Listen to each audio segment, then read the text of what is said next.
Could your shoulders be limiting your potential as a cricketer? Welcome to part 3 of this mobility series, where we've already covered hip mobility and thoracic mobility. What we're going to look at today is shoulder mobility. We're going to look at what that actually is, how it's impacting your game, and how we can fix it. So the shoulders are one of the few joints in the human body. We should be able to get 360 degrees range of motion around. But, and there's a big but, a lot of people are really restricted through their shoulders. I think there's 2 main reasons why this is. Number 1 is in the modern day and age, we sit down a lot and often working at laptops or working things in front of us, even if it's just cooking our food. What that leads to is a rounded posture where we're used to these shoulders being down and forward. And reason number 2 why I think a lot of people struggle with shoulder mobility, because in their strength training, they do more pushing exercises than pulling exercises. So pushing exercises like chest press and shoulder press, people love because they get you big guns, they get you big pectoral muscles which look cool and you feel and look really strong, and they're also quite nice to do. But what happens is our chest then gets very tight and these muscles then pull our shoulder blades forward and get a little bit short, meaning we're very restricted for our actual shoulder joint. Ideally, we should be doing a ratio of at least 2 or even 3 to 1 pulling exercises, pushing exercises, so our back side is nice and strong. We still want to be working our front side, but we just need to be doing more on the back side, especially you bowlers and fielders, because you're overhead throwing athletes, so the back side is very important to stop our shoulder getting injured. And in this posture where our shoulders roll forward, what it means is we're very limited in how far we can get up. So if your shoulder is back and down to start with, we can get our arm nice and easily overhead. If the shoulder is down, because our scapula is already forward, we're locked. So we want our scapula, our shoulder blade, to be able to move around our rib cage, rather in this.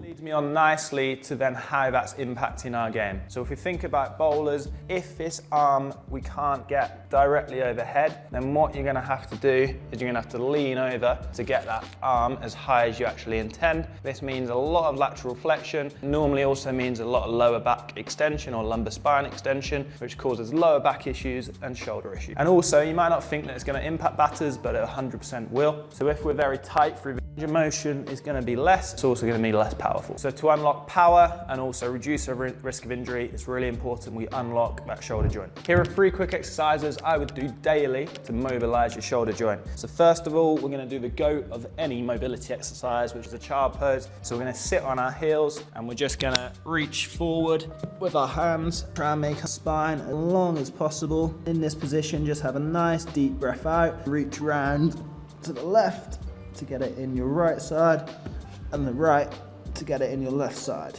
And in this position, you're just opening up all those muscles in your back and around your shoulder, lengthening and extending.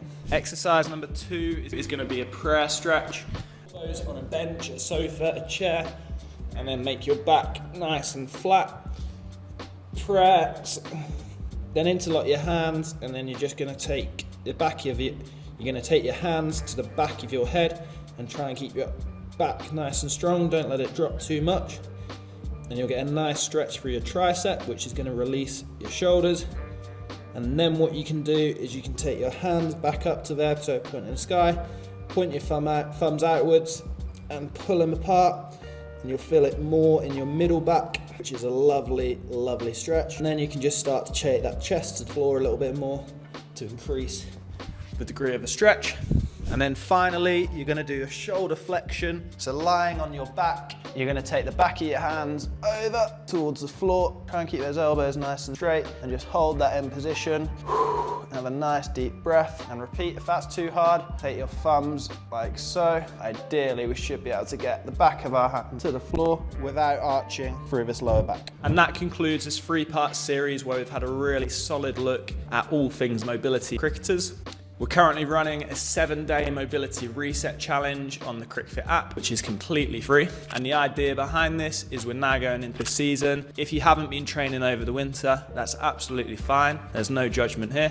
But I suspect what you would really benefit from, more so than any strength work right now, is improving your mobility. The great thing about mobility is if you commit to it for 7 days, you will 100% feel a difference and see a difference. So if you head to the description of this video, then you'll find the link to that 7-day mobility reset program. And if it's not there and it's expired at some point in the future when you may be watching this, just drop me a message. If you haven't seen parts 1 and 2 of this mobility series, then I'm going to drop the link to the thoracic mobility video here. And if you've enjoyed this video and found it helpful, please like and subscribe, and stick around for more cricket specific content coming for this 2025 cricket season very soon.